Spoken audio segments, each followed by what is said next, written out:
Here who will bring them to me. So as we go through this meeting and you have any questions whatsoever, please pick up one of those cards and write it down in a way that I can actually read it, if you can. And I really appreciate you being here. We'll start in a minute. We have our guests here. They are getting ready. In the meantime, I'm going to ask Council Lady Evans to introduce them for us, and then I'll say some words and we'll get started. Chairman, do you want to introduce the Boy Scout troop first, or while they're preparing, and then I'll introduce our guest stars? We have, if you guys look in the gallery, we have a great troop here. Is from if you guys want to get up, stand up. The Boy Scouts troop from St. Henry's. Thank you very much for being here and learning how the council works. This is a committee meeting, and you guys also get to ask questions if you want. We look forward to your participation. Thank you for being here. So, Ms. Evans, if you want to go ahead, thank you. Thank you, Mr. Chairman. The chairman's asked me to do the introductions of our special guests tonight. We have from the state of Tennessee, Rich Hagland, who many of you know. He's Sherry's constituent, right? Okay.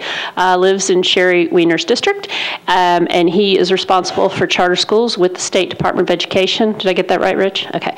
And then we all know well Alan Coverstone, also a resident of Council Lady Wiener's district, because Bellevue is the place to live.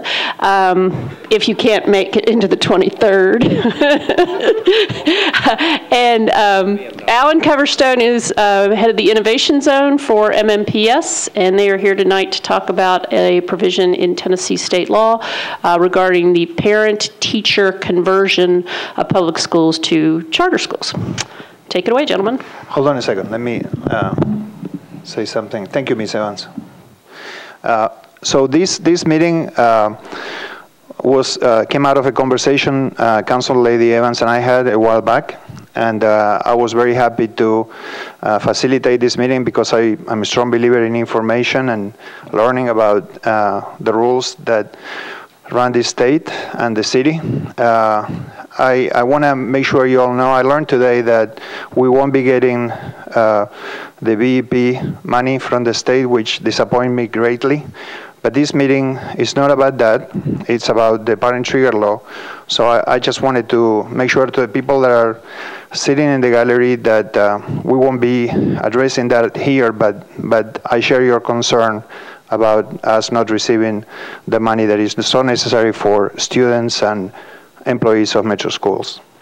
Having said that, we had set up a Facebook page. I set up personally a Facebook page to gather information and questions from people. I also gave people my email so they could send me questions. And the cards that you have there are also for you to ask questions. We are very happy to, we've been sending those questions to the panelists, and they have a sense of what people want. But I would recommend, if you have questions, to write those questions really fast, because the hour will go by fast. So thank you for being here. Who wants to start? All right, thank you, sir. Let me see if I can figure out how to turn this on. Is it on? No, let's try this one. This one's on. Now is that on? Okay. Thanks. So Alan and I talked about what we might share with you all tonight, and we thought we would start by, I'll take 60 seconds to provide an overview of what public charter schools are and how they can be formed, including this conversion option, and how that fits into the department's strategic plan. And then we can talk more about Tennessee's conversion and somewhat of a trigger provision. And then Alan can provide more of the local context and how that looks in a district and how the district might want to employ that and how it would play out. So just a reminder that public charter schools, according to the Tennessee Public Charter Schools Act, are intended to provide one alternative means within the public school system for ensuring accomplishment of the necessary outcomes of education by allowing the establishment and maintenance of public charter schools that operate within a school district structure but are allowed maximum flexibility to achieve their goals. So the district can focus, as it forms an agreement with a charter operator, on the what is it we want you to achieve, and worry a little less about the how and the who, perhaps. With public charter schools, you have built-in autonomy that can be used currently in any other public district school, but the charter law requires that autonomy to be built in, and it provides a means for the district to measure the performance of that school, and if it's not performing well, makes it easier, hopefully, to break up with that school leader and that school operator if they're not meeting those kids' needs. The State Department of Education believes that parents should be able to choose from among multiple high-quality options, and we care less about the governance type and more about the results for children. As a parent, consumer of education, I feel similarly. The fact that a school is chartered tells me only about its governance type. It does not tell me about the quality of the school leader, the quality of the teachers, the curriculum, or if it's going to meet my child's needs in any given year at his or her stage of educational development. So governance type matters a lot less than quality. One of the potential benefits of public chartered schools is that because of the built-in autonomy and the opportunity for people involved, parents and leaders, to design what happens at that school, it's potentially more attractive to people to get involved. And I think it's in Nashville, we've seen some people get more involved in public education who I think might not otherwise have gotten involved. For example, the Martha O'Brien Center, which has been involved for decades helping students in Nashville, is now the sponsor of an elementary public charter school. Now, there are counter-arguments, of course. A charter school, again, the governance type by itself does not mean it's going to be good. We have public charter schools in the state that are doing excellent, some that are doing average, and some that are doing poorly, and ought to and probably will be closed in the not-too-distant future. And again, all the means that public charter schools use to help their kids succeed are available to any public school. Tennessee's law provides that you can have a new charter school or you can have a conversion. A conversion may be initiated either by parents or teachers. If 60% of the parents of the children at a school or 60% of the teachers at a school petition the school district that they would like to convert that school. The law also requires that the district agree to that conversion. Unlike some other states, you've seen a lot of news about triggers in California, and I believe the movie that's out recently about this idea is based in California. There, the local school board, when a petition comes to them with the requisite support, that local school board has to either convert it to a charter or do one of several other turnaround options. In Tennessee, that requirement is not there. And a decision by a district to convert or not to convert a school to a charter is not appealable to the State Board of Education, unlike applications for new public charter schools. Thank you all for your interest and for being here, and I will just try to be brief as well. In Nashville, I think we've tried to be very clear that charters are an important tool in our effort to build a strong system of public schools in which every student is entitled to the very best education possible. And as we build that portfolio of schools, I think it's important to recognize that I think it's very safe to say that on a quality basis, the Nashville portfolio of charter schools at this early stage is among the best certainly among the best in the state, but probably among the very best portfolios anywhere. And the reason for that is that we've been intentional about our efforts to identify operators who can be successful.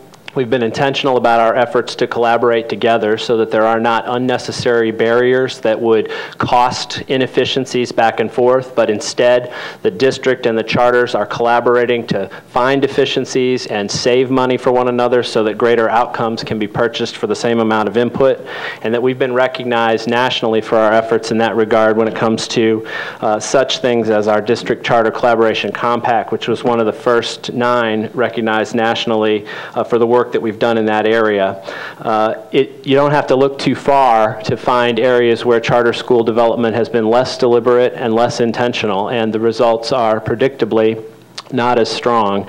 And now those areas face the very real and expensive challenge of closing more schools than they should have had to close because of the experience that they've had. On the flip side, however, it is also absolutely true that charter schools, that many charter schools have demonstrated incredible results and successes that have been not only something that they can be rightly proud of, but also something that we in other school operations can and do learn from and draw knowledge from from all the time. And I think that's an important perspective to have as we talk about the nature of the law in Nashville and how charters fit into what we're trying to accomplish. You have an example of a conversion charter school in Nashville, which was begun a couple of years ago at Cameron Middle School. In that case, it was the district that led the initiative to convert the charter school, but the process by which the call for proposals was drafted and those who might be managers of that transition school or that conversion school were selected is a process that I think served us very well. It gave us some competitive look at more than one possible solution for a school that was in need, and is in the process of producing, I think, a very strong conversion that we've learned a great deal from. With that experience in mind, I think it's also safe to say that we in the district do not approach the idea of 60% of parents asking us to work to improve a school with any fear or trepidation. We are excited about the possibility that 60% of parents in any school will jump in and tell us what they need and tell us what they want in order for their schools to be much more responsive. That is an area where every school to be successful has to do well, and when schools aren't doing well, we are interested in that, and we want to make sure that we do everything we can to be responsive and help those schools to succeed, because it's the parents and students that we care about first and foremost. So in terms of what conversion might look like on the ground, just to draw from the Cameron example and to kind of talk in general terms about the way the law is written, I know there'll be plenty of specific questions. We would imagine that conversation regarding conversion would begin long before a petition arrived at our door, although I could imagine that a petition might arrive at our door. But by the time you have 60% of the families or 60% of the teachers in a school interested in significant revolutionary change at that school, we feel like we would be involved in that conversation, and we would be able to be responsive and help in that process. Once a petition was established, then there are a number of logistical issues that are just relevant in terms of how to run a school, how to convert a school, how to charter a school, how to manage a school. And we would not expect parents to be in a position of taking on the human resources requirements of hiring a staff or putting in place a curriculum or training teachers or doing all of the things that come to running a school. Instead, we would expect that the parents would be eager to work through and with us to recruit a high-quality charter operator of the type that we have in our portfolio to provide them assistance in that regard and to help them to be able to manage the school. After all, the parents are going to be in that school for a time, and then their kids will move on. And we're interested in building excellent schools that will last and will be around for a while. And steps like conversion don't frighten us. Steps like conversion are simply one of the tools that would be in our toolbox for building those kinds of long-term schools that we're committed to building, and we would approach it in that regard. So we would make ourselves available to assist in getting out the word, moving forward on the selection of a high-quality charter operator. Of course, the people involved would have a heavy voice in that process, and at the end of the process, there's really nothing different about a conversion school from a startup school, other than that the location is there and there are certain requirements on serving the students who are already enrolled there. Under those circumstances, the selection of a high-quality operator would be something that I think we could agree on. And they would be under contract, charter contract, with performance management expectations that are the same as the charter contracts that we have with our startup providers. So without getting too much further into the weeds at this point, I will just leave it there and take questions. Well, thank you both for your presentation. I appreciate Mr. Hagland and Mr. Goverstan for being here. I'm going to open the floor now for the members of the Metro Council that are here. Thank you for being here. This is a big crowd. And I have Mr. Hollerman listed first. Thank you, Mr. Chairman, and Rich and Alan both, thank you for being here to have this discussion with us. A couple of questions. One, about the statute. I read the statute today, and it refers to eligible public schools, but I don't see where that's a defined term in the code. And so to not spend too much time on what's happening with the state, since you're here and you're from the state, and we seem to have some disagreement about how to interpret other statutes related to education, I'd just like to hear from you on whether the department has a position, because I don't see a definition in the code as to what an eligible public school is that could be subject to this trigger law. Yeah, I think that is just a leftover from when the law used to have different types of charter schools and when the eligibility was limited to either a failing school, students who were failing themselves, and so then it would have been, the district could convert a failing school. And so that just didn't get changed when the law got changed to open up the eligibility. So you read that as just an error? Any school is eligible then. Okay. And then related to that, and this may be something you don't know, but since you're here, I'll ask. You noted, as did I, that decision is not appealable to the state school. Obviously, at the end of the day, the question is whether or not you're going to take students from our existing schools and give them the opportunity to be part of a charter school. Do you know why one is appealable and the other isn't? I don't know what the rationale was for doing that years ago in the legislature, but that's what it is. I mean, I do think it's interesting that in both cases there's local resources involved. In fact, in the case of Metro, a majority of resources come from local tax dollars, and so I didn't know if there was some policy reason for that distinction or not. I don't know. Okay. And then I guess the most important question to me is, where has this happened? I know this statute's been on the books for about a decade. Has there been a school anywhere in the state that's either gotten 60% of parents or 60% of teachers that said they wanted to take this action?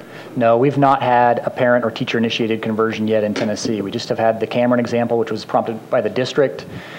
There have been some people that have asked. There's an application in Knoxville right now about converting a school there, but I don't know if that's how that will play out. Is that parent-driven or teacher-driven?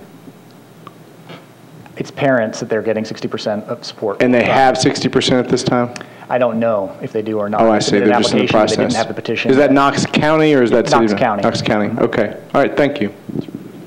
Well, let me, if I could say one more thing, Mr. Chairman. At some point in this meeting, I understand that this is motivated somewhat by a few parents in one of our schools. I think it'd be good to hear directly from them at some point and hear what their point of view is on this issue. And I also see that we have school board officials in the audience. And so if any of them would like to address us, I think it would be appropriate for that to be part of the conversation if the chair so wishes. Thank you. Councilman Stanley. Thank you, gentlemen, for your presentation. I appreciate the information. I just wanted to ask, and of course, Mr. Holloman has touched upon this a little bit. I wanted to know what schools would be eligible. Would the entire Metro Nashville public school system that includes the entire Davidson County area, would any school that obtains the appropriate approval, would they be eligible? Yes, according to the statute, any school could be converted. All right. I was just going to mention the fact that when I was a chairman of the Education Committee of the Metro Council back in 2001, I wanted to open up a magnet program at McGavock High School. But the federal authorities claimed to me that, I'm sorry, McGavock High School is in a middle-class suburban neighborhood. It is ineligible for a magnet program. So I want to make sure that this type of program is going to be eligible for every school and every student in Metro Nashville, Davidson County. And I was going to also ask you about the autonomy that's going to be granted to these schools. Are they going to have control over a selective process about who's going to be enrolled? And is it going to be similar to a magnet program or an enhanced option program or something like that? Let me talk about that a little bit first, and then Alan can talk about both of those options. So for the charter school, it's required to follow the rest of the laws relative to charter schools, and so it would have to be open enrollment. They would have a lottery if they were oversubscribed. Okay. Thank you, Councilman Stanley. Regarding the magnet requirements, I'm not certain whether, how the federal government would get involved other than sort of funding through the Magnet School Assistance Program, probably. And under those circumstances, we're administering a grant right now under that program, and there are very specific requirements. Our view is that every school has the potential to be designed in a way that's very responsive, and where maybe one person might not be enough, 60% might give us the ability to really move in directions of changing schools with or without charters. Thank you. I think it was Weiner first. Ms. Weiner? Thank you, Chair. Thank you for both living in the best part of the city, my humble opinion. That said, we also appreciate you taking your time out this evening from a long day at work to come and meet with us. I have two short, quick questions. Given that the system is obviously funded by taxpayer dollars, where do you see the financial impact of the trigger/conversion option availability, number one? Number two, what do you see as the long-term picture for this? Well, the impact financially is the same as the impact for any movement decision, whether a child decides to attend a magnet school or an open enrollment zone school or another charter school. The money, well, it's better than a private school in terms of where that would go. The money is, just allocated to the school on the basis of the number of students who are there. So from that standpoint, honestly, a conversion like at Cameron has the potential to keep a greater handle on the numbers and the prior allocations and zones and resource allocation decisions that are being done strategically, and might have a net positive impact, but that's not guaranteed. That's a function of planning, and that's a function of design. In terms of where do I see the long term going, I see every school being excellent for every kid, and at whatever path it takes to get there, I think we need to really work together to try to achieve that. If this can play a role in that, great. I think this discussion plays a role in that. I think our experiences that we're learning from, both in startup charter schools, new magnet schools, and our conversion school are all contributing to our ability to do that better. And to pack a Monday evening committee meeting in the audience with interest in this, I think is only good for Nashville. Thank you.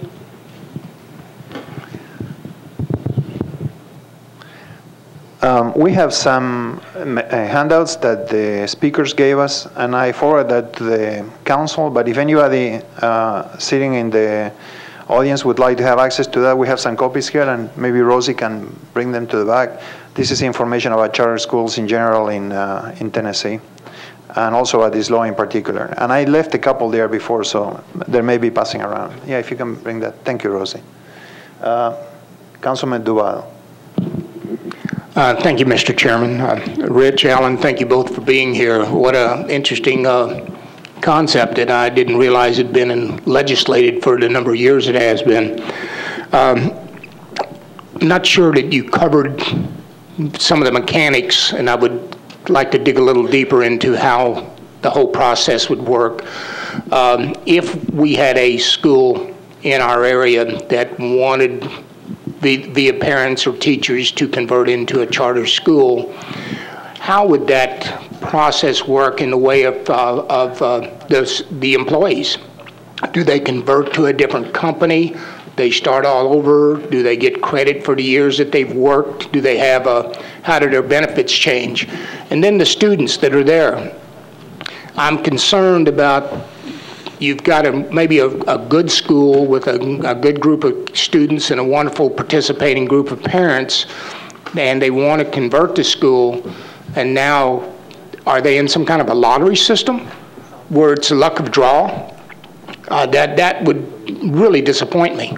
So I'd like to hear your answers, please, and thank you again. Sure. The law addresses both students and teachers and administrators at a school that is converted to a charter school.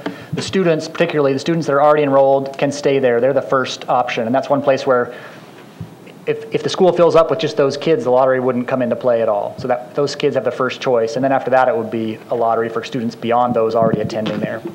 And the law specifically says that students may also be allowed to transfer to other schools without any penalty. So they'd fall back into the group of all the district students and could take advantage of the different choice options that are available. And depending on how the district decides to do zoning, that would also come into play there. The employees, the teachers and administrators, it also says shall be able to keep their transfer rights and whatever without, they wouldn't lose any of those within the district. And if they choose to apply, so when a school is chartered, that governing body, which is a separate nonprofit 501c3 organization that's separate from the district, it would have authority over all personnel decisions. So, but teachers and other full-time employees of a public charter school, by law, are required to participate in the same group insurance plan and the same retirement plan as the full-time employees of the district. So if I'm a teacher at the school, or if I'm a full-time support staff worker at the school, it converts, I apply to the new operator and get a job. I keep my same benefit plans, I stay enrolled in the same retirement plan, and my years of service, et cetera, continue unabated.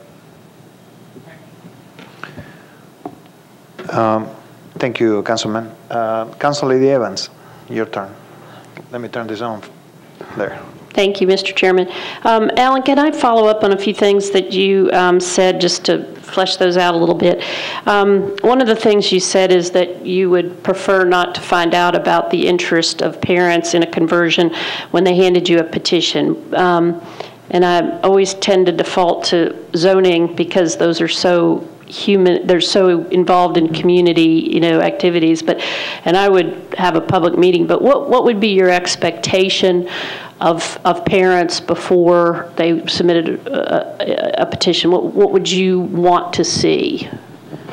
Well, it's a great question. I think it's safe to say that I would be surprised to find that 60% of parents at a school could get to that point without knowing something about it. I think that the whole point of changing a school presupposes that you can point to some things that you'd like to see improved, that you can identify some changes that would make a big difference, and that you can really speak to your experience in concrete terms. And we can perhaps respond to those things. And so from the standpoint of parents being involved, I would encourage any parents who are not happy with their schools to have that conversation publicly sooner rather than later with principals, and then subsequently to talk to us. And especially if it is heading toward charter conversion or any other kind of dramatic change, magnet application and the like, that I think we could be very helpful if we were involved in that process. Okay, so what I'm hearing is what you, from a policy perspective, and I agree with you, ideally you'd like to hear parents voice their concern to the principal, to the district. Here's specifically what we think needs to change for this school to be successful. And then go the next step, which is, actual moving towards conversion, public meetings about conversion, educating people about conversion, et cetera, before the petition got circulated. Well, correct. And the timing of the petition is somewhat inconsequential. At some point in the process, you have to identify specifically what you're putting into your call for proposals to ask an operator to respond to. And that's true whether we assist with that, whether it's done independently, or whether it's a group of people who are trying to get people to sign a petition on the basis of specific things that they're interested in. And so I just think that discussion is incredibly important. Take, for example, the Cameron experience.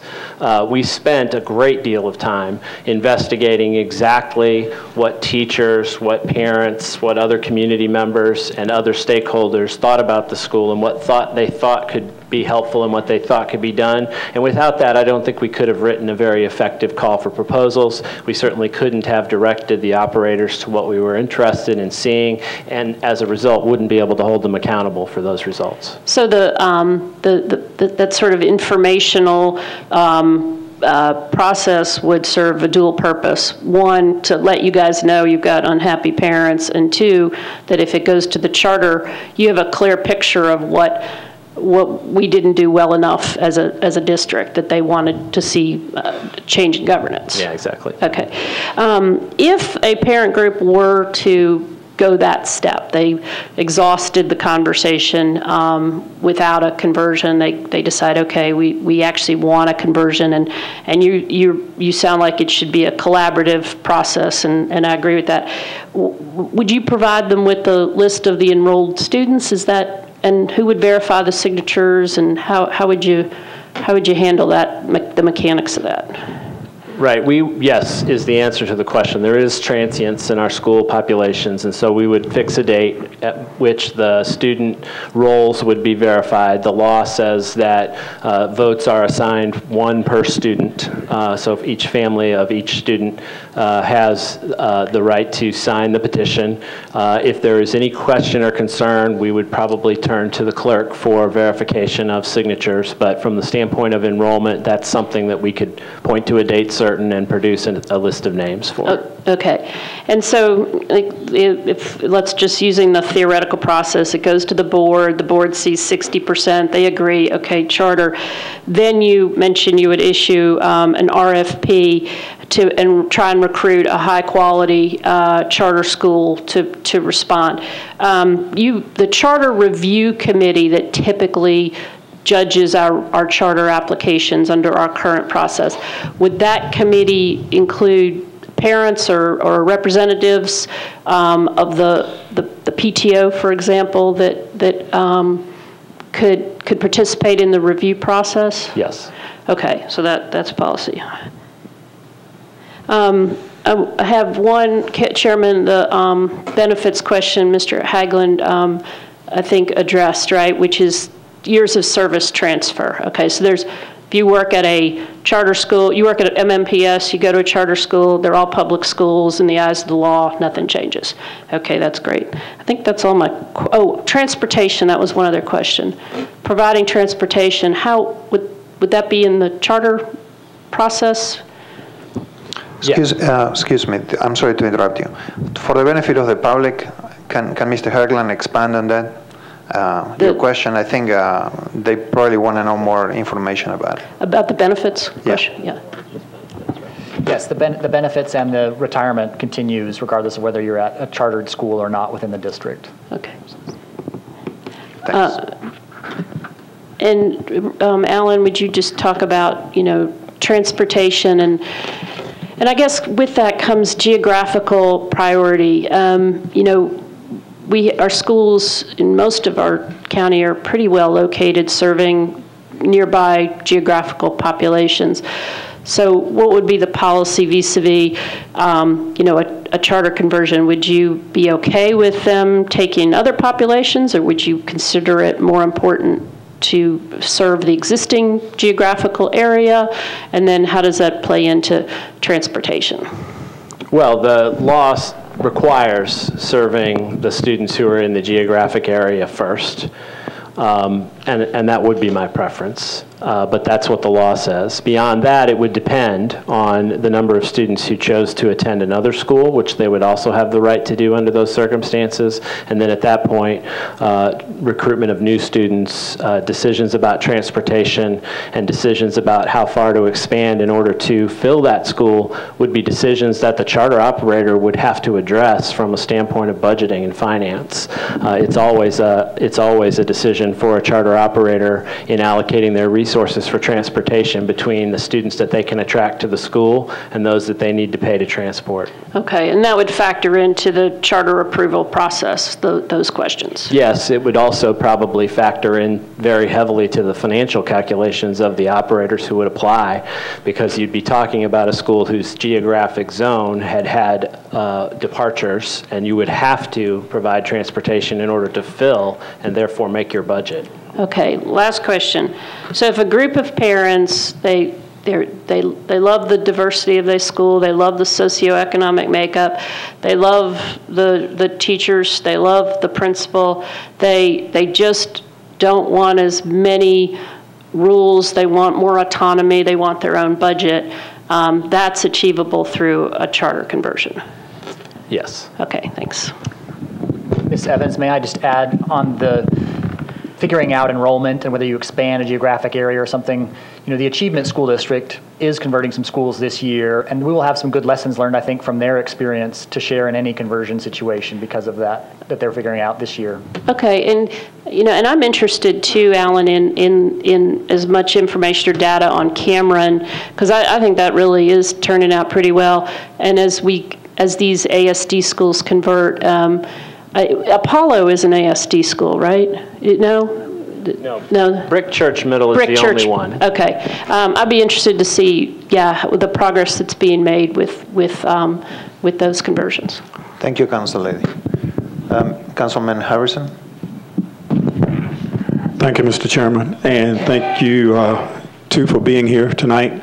My question is, I understand this more for you, Alan, than anyone else, but I understand your enthusiasm for educating the kids of Davidson County. You have the overall responsibility, but when, say for instance, a school has been triggered, I guess that's the word to use, and you're going to be faced with the possibility of having that school converted into a charter school.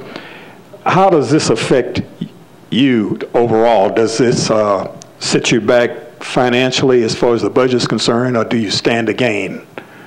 MNPS? Yes. Okay. Well, I think that's a little bit what I was trying to get at. I believe Ms. Weiner asked that question, or a version of that, right? So, the money for charter schools follows the students. And so it's a function of how many students enroll in the charter school. So, presumably if you converted and all the students stayed, well, it'd be the same amount of money going to the same school after the conversion as was going before. There'd just be some latitude at the school level for determining how to allocate those resources. So it shouldn't in and of itself create a setback.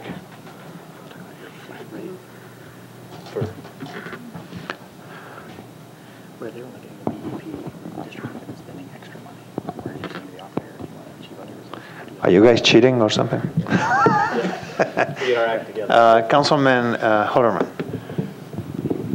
Thank you. Sorry, the discussion just led me to have a follow-up question, and Alan, it ties into what you just said. If 100% of those students stayed, then obviously the resources that were allocated before, the facilities already there, that stays the same.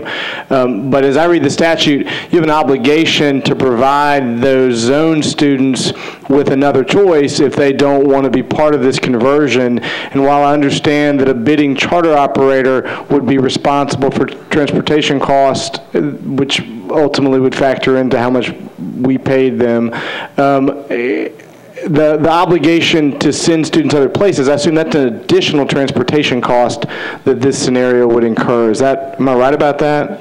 Well, it could be, but it need not be, because 25% of the students in our district choose to attend a school outside their zone anyway, and we have a variety of different transportation options that exist here and there, and so it would depend. There could be a circumstance where a particularly large concentration of students would produce the need for a different transportation route or something like that. We haven't experienced that in our experience at Cameron.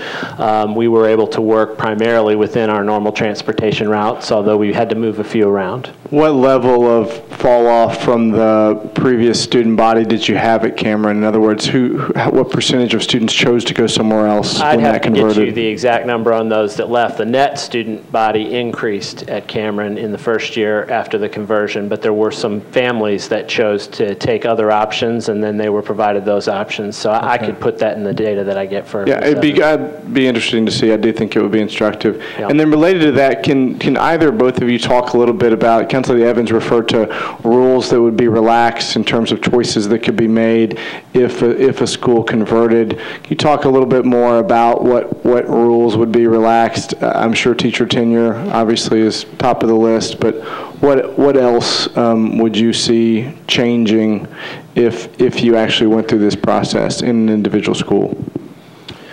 Well, Rich can talk about it from the law standpoint. I mean, I think the employment status of the teachers and the employees would be the first and foremost, as you've mentioned. I think the allocation of resources on a more flexible school level basis is something that would also happen, a per pupil allocation of resources that could then be distributed or decided upon at the school level, although I don't believe that requires chartering to accomplish, and we could be in a position of doing that ourselves as well. Well, and that's sort of my question. If you could talk a little bit more about that, is how much of this trigger could you just accomplish with dialogue with the district? Rich will tell me if I misspeak and accidentally cross a state line, but I would say we could accomplish 99.85% of it that Okay. way through dialogue. Just not not getting rid of teacher tenure, I guess. Yeah, so the law just allows a charter school to apply either to the district or to the state commissioner for a waiver of any law or rule that inhibits their mission. Most of the waivers that have been applied for over the last 10 years have been related just to salary schedule, having a different school year and day, and maybe designing courses differently, though those don't even really require waivers. They can follow the curriculum requirements and still do it. So really, I mean, what I'm hearing, and please tell me if I'm oversimplifying it, but if you got 60% of parents to agree to get together and work on their school, which frankly is pretty impressive, they can come directly to you. We don't need to have a charter operator necessarily in this mix, but that could just be a dialogue directly between our existing infrastructure and those parents. Am I right about that? Yeah, absolutely. We'd encourage that. Okay, thank you. Thank you, Councilman. Council Lady Wiener. Thank you, Chair. One last question. Rich, at the beginning you mentioned that the state was more interested in the how. Well, not so much the how, but the results. So my question is, what is it specifically that a charter can do on a day-to-day basis that cannot be done in metro schools? I think other than some of the laws around teacher employment and tenure that they could apply for waivers from, they can follow those if they want to. There's not really much. I mean, the main thing is that having this charter agreement in place, but you could do that now with a performance contract with the principal. You could say to the school leaders, hey, principal and PTO, you're effectively the governing body of this school. We're going to pass through all the money to you, and you decide how to spend it. We've established together what are the things you have to reach, and if you're not reaching those, then we're going to let somebody else have a crack at it. Okay, so my question then, which is the same question you just asked, the question then becomes, if there's no material difference in what metro schools can do today in, for example, a Bellevue Middle, and what a charter could do in the same school, what's the benefit of a charter school? I think I can at least address that from my perspective. And I think you'll see, I think you already see, and you'll continue to see more of a move in that direction. I think, as I've said since I got involved in this, that there are different routes into public education, and some people are just going to work at charter schools and they're not going to work in an otherwise public district school, and some people are just going to work in public district schools and like that arrangement better. And if we segment our labor pool so that we can't draw from as wide a range as possible, then we'll lack the capacity overall to deliver excellence from everybody. Hence the reason for collaboration between the districts and between district schools and charter schools, so that we can learn from each other, but so we can also tap as many sources of support for public education as possible. And that goes to board members who are part of charter schools who might not otherwise have such direct ownership and responsibility at a local school level. These are exciting things that can add to our overall ability to provide education at a high level, but I don't think it's technical. So we're looking at accountability and input. Correct. Okay. Thank you, Council Lady. At this point, we don't have any more council people on the queue. I wanted to see if there is any board members on the audience that would like to ask a question, to step forward to the podium. Thank you for being here. I can see a couple there, so I appreciate you being here. Otherwise, we'll start reading the questions that we got. And I got this wonderful lady here that is going to do the honors. We'll go through these questions. If any councilman or lady wants to ask a follow-up questions, please get on the queue and I'll get you on. Let me see if I had the right button. Is that you? Yeah, this is it. Can you all hear me? Okay. I will read the questions as time permits. The first question is, MNEPS has low-performing charter schools currently, and it seems very difficult to close. How can we shut down low-performing charter schools quickly? We just have to do it. We just have to have the political will to do it. And I will push back only insofar as to say that it is not the dominant form of charter school that we have. And I want to say hello because I didn't see you sitting back there. Say hello. So.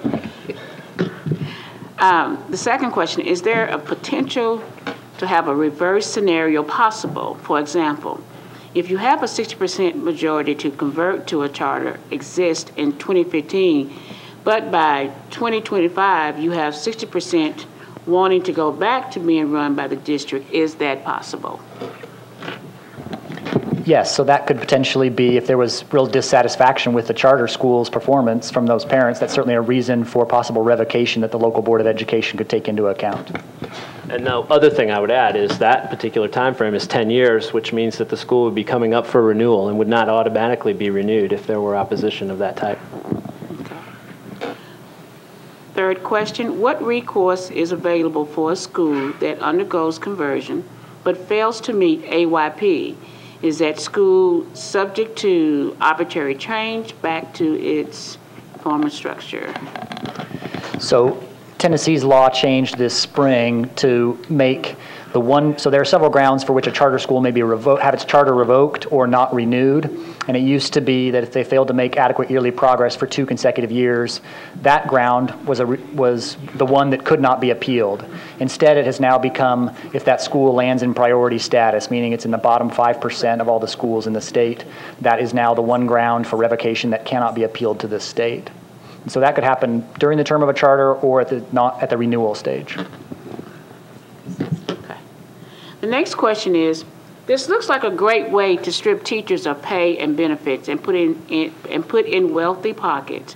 How do we protect our community from this? Well, the market will do some of that in that the teachers have other options of places to work and would have to be paid a competitive salary, I believe, to want to work at a charter school. So I think that the pay that they would have to offer would have to be at least commensurate for them to attract a quality teaching force. And if they can't attract a quality teaching force, they won't meet their targets and they won't continue to operate. Okay. And this is probably a question that's next to you. I think you may have mentioned it. I'm a Metro Support employee, already missing a full week's pay due to fall break. How will you attract high qualified employees if the pay is meager at best? Well, I think that's the same question. I think that they would have to pay a reasonable salary. Okay. And you might have asked this too. Where do retirement benefits, living wage, and medical benefits come into play if a school is taken over? Right, and Rich talked about that. All retirement benefits and health care benefits are provided at the same level, and the charter operator has to pay for those benefits and pay for their employees to be part of those systems. Okay. Since charter schools historically embody a certain environment unique to that particular charter, do you see a potential problem with the possibility that there may not be consistency within the elementary, middle, high school path if all three are not all characterized, and specifically characterized by the same charter group? Well, that's certainly a reasonable theoretical problem, and I think it's why there are different charter operators that have different perspectives on whether they'd like to provide, startup schools where they start from scratch and build that consistency through the entire path of their sequence of grades, whether that's a 5 through 12 or a K through 12 or something along those lines, and those that are more interested in working directly in schools that are in need of change and transformation from the inside. And this is kind of an age-old challenge in school improvement and school reform anyway, and I think that there are increasingly groups that are trying to operate within that context. That said, to the extent that a feeder school is having a negative impact on the school that they're trying to build, they have every incentive to collaborate with that school and or to work with the leadership to change that school. Okay. Hold on. Go ahead.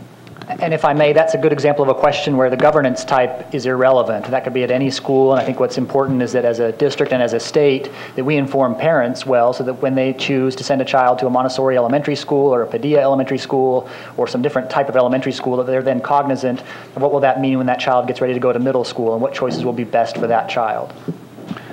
Councilman Stanley. Yes, I just had a question about MNEA, of course, you realize that they are an influential union, teachers union.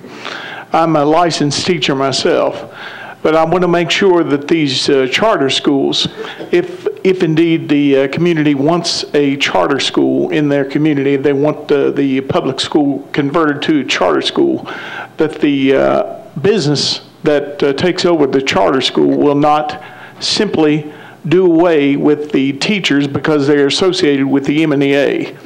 And I want to make sure I understand that the pay and the retirement benefits are going to have to be virtually the same as with Metro Nashville, but I want to make sure that also that these charter schools are going to give a beneficial, they're going to have a beneficial outlook on the teachers that are already in existence. So can you address that? Well, other than to say they have to hire licensed teachers, and so the credentialing would be the same. Teachers who are displaced due to a conversion, tenured teachers displaced due to a conversion would be found, jobs elsewhere in the district, and so they would have a little bit of a safety net there. But to acknowledge, your point, that's why you want to choose a high-quality operator who's going to be attentive to that, who's going to build long-term relationships with teachers, because we know that long-term relationships with teachers make good schools, and antagonism and hostility and churn and burn don't. Council, thank you. Council Lady Evans. Thank you. I guess, couple final questions, I think, for me. Rich, you mentioned, you have a charter operator that's not performing, and we, I think, have a couple of charter schools that have been actually worried about. The resistance to closing that school is the disruption of the children's lives, and where you're going to, you basically have to kick them out of the building because it's not our building and send them to other schools. If it was a conversion situation, if you had a failing charter school that had been converted, you mentioned one option, which is converting it back to a district school. But what's another option? To re-RFP that? Okay. Yes, you could have any type of operator apply to run that school. Okay, so less disruptive for the children. They could stay seamlessly in their classroom. Correct. Okay, great, thank you. Thank you, Council Lady. Oh, more questions. How does a charter conversion affect care, maintenance of capital infrastructure? Charter schools seems less maintained. Anyone can answer. Well, it depends. Yeah, I mean, it depends. I mean, I think the capital infrastructure issue would be one that would have to be worked out in a contract with the charter operators, but there's no specific assignment in the law. How much information is included in the petition? In other words, how much detail and vision is included in the petition, or does the charter have to be identified before the petition goes out for signatures? Yeah, I mean, I think that's a great question. I think that was kind of what I was trying to get at in terms of the information that you would just want to have, and frankly, as a parent, I'd want to have before I signed a petition about my school. And having that information available so that you could identify an operator and you could identify what the school is after and you could set some goals, I think would be absolutely a minimum that parents would want before they would sign a petition. The petition itself doesn't have to have any of that material. The petition itself just has to have the signatures on the list, but all of those questions would have to be worked out in order to secure, contract, and hold accountable a charter operator. Councilman Hallerman. It just strikes me, if I could come back to the Knox County example, I mean, in the 95 counties, that seems to be the one place that this is being thought about. Do you know anything about those circumstances, whether is it a failing school or is it, an affluent school that just wants autonomy? Can you talk about that? It's a school that's on the focus list, so it's concerned that the problems there are the in-school gaps between subgroups and academic performance. So okay. It's one that's it's not a priority school yet, but it's one that their state is concerned about. So it's one that, for those that may not know all of those terms, that has serious academic or test-related test score challenges. Right. Not just one where a group of folks really want autonomy over their elementary school. Right. Okay. Thanks. Thank you, Councilman. Another question: chartered companies deceive parents to win control. What protection is taken from such antics? I'm sorry, deceived. Deceived. Yeah. Yes, deceived. Well, we exercise oversight, and we can non-renew their contract if there's an egregious problem. We can move to revoke their contract. So that's the oversight that we have. There's no substitute for diligence on the front end and making sure you get good operators who have their hearts in the right place and are not charlatans who are trying to make money off of a limited circumstance, and that's why we put so much effort into that. Okay. With this question, I have some follow-up questions as well. The main question is, a Metro School Support employee, other than a teacher such as a secretary or teacher's aide, was hired by MNPS and assigned to an MNPS school. That school becomes a triggered charter school. What happens to that employee? Are they still an MNPS employee or charter school employee? Well, of course, they could apply to become a charter school employee, but that would be at the will of the charter school employer. Barring that, they would still be entitled to the rights and protections that they have as an MNPS employee, just not at that building. And the follow-up question is, will his or her benefits be bridged? So this is one that I think I can walk through those where, again, if this employee applied to the charter school and became a charter school employee, she would have the same benefits plan and the same retirement. The wages might be different because the charter school would set their own pay. And then I think the other questions were about who would administer human resources there. That would be the charter school that decides their personnel decisions. And then paying for the benefits and for the support staff. They would have all the same revenue sources as the district, so the basic education program funds, federal formula funds, grants, and donations. And they'd be able to use those to pay benefits just like the district could. So you're saying that the benefits would be the same as it would be under MEPS? Yes. Okay. And will the wages be the same? Not necessarily. That would be up to the charter school to set its wages. Okay. Who will administer human resources within the trigger school in terms of benefits, administration, and regarding hiring and firing? That would be up to the charter school. And how will the trigger school pay for the benefits for the support staff? The school would have access to the same resources as the district, so the basic education program, which is state and local funds, any federal funds, and any grants or donations. Okay. 3 more questions. What steps can be taken to better improve the quality of oversight and support once selected, or should they be left alone? For charter schools? For charter schools. Well, we have been working to develop and improve our performance management system so that we have strict accountability based on outcomes as it relates to academic achievement and other measures that we take to be very important in our schools. This is where we're discussing elements of inclusion of diversity and 21st century skills as they relate to the skills that students need to be successful. So we put those outcome requirements in place, and we monitor for those outcome requirements, and if those outcome requirements aren't met, then the contract is terminated. Okay. What steps can be taken to strengthen the current system for vetting and selecting charter for ultimate approval? There are major flaws at all levels. Should we have site visitation at charter schools? Yeah, the one positive step has been taken in that the state has added 30 days to the review cycle. The best practice nationally is about 6 months minimum, or maybe that's average. No, it's minimum, 6 months minimum for full vetting and approval or authorization of charters. And we've been operating on 60 days. So we will have 90 days next time around, which will enable us to have another level of interviews and some greater due diligence. That said, I think that the idea that it is a process that has major flaws is really not an accurate reflection of the work that the charter school review people have put into the process. The training and the dedication by which they apply the consistent rubric that all charter applicants know exists is second to none. And I think in general, the track record of the schools that they've recommended for approval has been pretty strong. Okay. And the last question, We hear a lot about the attributes of city schools. What do you see as concerns that schools be flagged, acknowledged, and addressed? I'm sorry, the first part. Okay. We hear a lot about the attributes of city schools.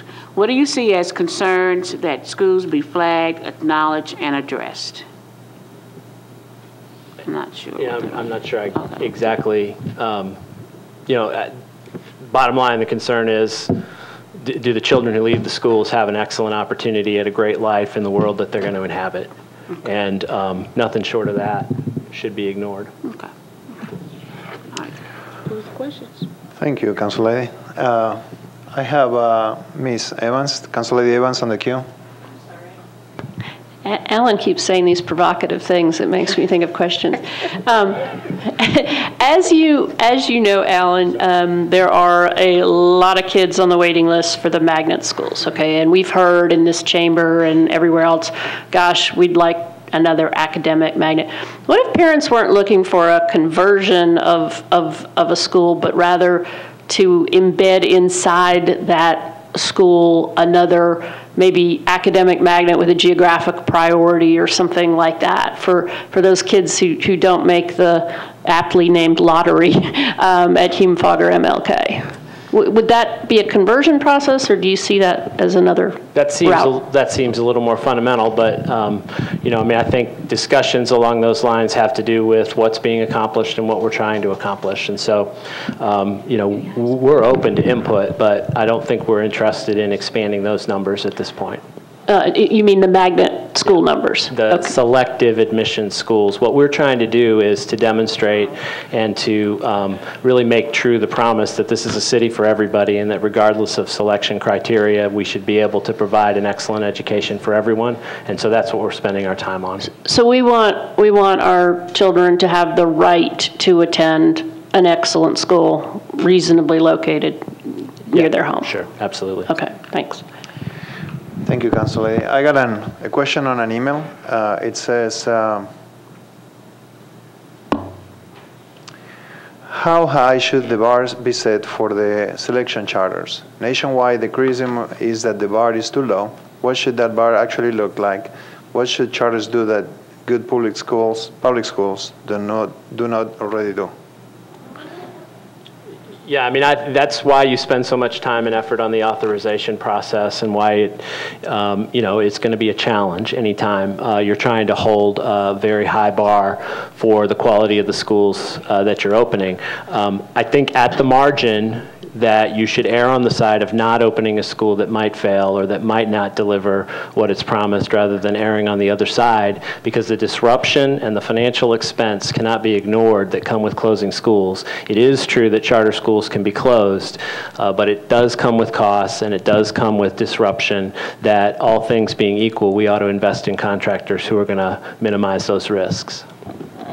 When I talk to potential charter school applicants, I try to help them get into the mindset as if they were a business person going to a venture capitalist. And what they're doing in this case is they're asking for a 10-year, multi-million-dollar investment in children. And so they need to have their act together academically, operationally, and physically. They need to have a good plan to demonstrate that the children that they serve are going to leave their care ready for whatever's next. So if that's middle school or high school or post-secondary work or further education. Okay, well, I wanted to thank you to both of you. I have a question as well, and maybe you can help me explain how this can work. I mean, when we talk about, let me back up a little bit.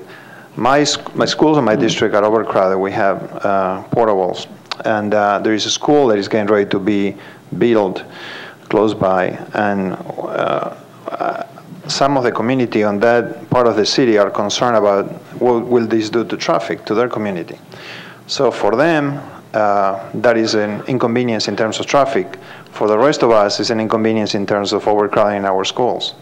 I guess what I'm trying to talk about is, we look at the tree or we look at the forest. How do we look at both at the same time? What happens when we convert a school to a charter school? What does that do to the whole system? And I'd like both of you to speak to this, because yes, it sounds good to the parents of that particular school, but what does it do to the system as a whole? And I think it will be a good closing and question issue to talk about. Yeah, well, I think it's absolutely the question. I mean, I think that's why this decision is vested with the elected Board of Public Education to take a look at the grand scheme of things and why we're not talking about a situation where a petition comes in where this is going to be easy. It will be a situation where there's a difference of opinion just like that is probably a very reasonable difference of opinion in terms of how you weigh the costs and benefits. And it's a challenging job being on the Board of Education and making those decisions, but I think that the people on the board do a good job of considering those things, and that in the absence of one person all of a sudden being endowed with divine knowledge, that's probably the best way for us to resolve those kinds of resource distribution and priority assignments within our community is through our democratically elected representatives. That's just my opinion. Thanks. So the standard, if a charter school application for a new charter school, if it's appealed to the State Board of Education, the State Board's charge is to decide whether the district's decision was contrary to the best interests of the district, the pupils, or the community. So there's that broad, overarching standard for them to look at. And that, I think, is really what's public about our public education, is what have we as the public decided we want to be available for all of our children, and how does that play into the overall vision for our city. When you charter a school or provide school-level autonomy in some other way, you send a very powerful message to the adults involved at that school. So my children, the public elementary school that they attend, has 800 students, so that represents about $8 million in average per pupil expenditure. The principal, I would imagine, and the PTO together have about $100,000 to decide how to spend. So imagine if instead of that, we sent them $8 million and said, you decide how to use this money to help your children succeed. Even if 3/4 of that money had to be spent on capital and personnel costs, there's still $2 million to design what happens in that school building. So as a parent involved with the PTO or with the governing body of that charter school, if that's what it's going to be, I would feel much more inclined to be involved heavily because my involvement might actually change the product that my children consume at that school.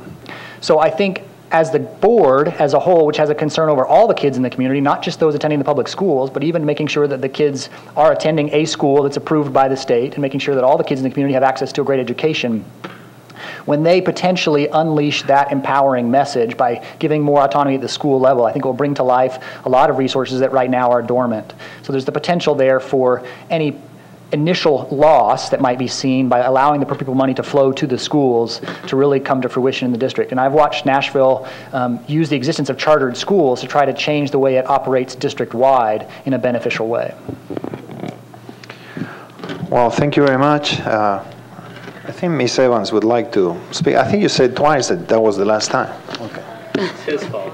Go ahead. I just wanted to thank our meeting. I thank everybody, especially you, Mr. Chairman and Mr. Vice Chairman, but Mr. Coverstone, Mr. Hagelin. You know, cooperation and collaborative work between the state and the local government are critical to our success as a city, and you guys really demonstrate that, and I'm very appreciative. And thank you so much for a very informative session. Yeah, I want to second that. Make sure you tell your supervisors to release that money. I want to recognize Meredith Levis on the audience from Metro Schools, and I want to thank all the guests that came here today and asked some great questions. And obviously, I want to recognize the people that came to speak to us, Mr. Hagelin and Mr. Coverstone. Thank you very much. And the meeting is closed. I want to do this. I've never done it before. There.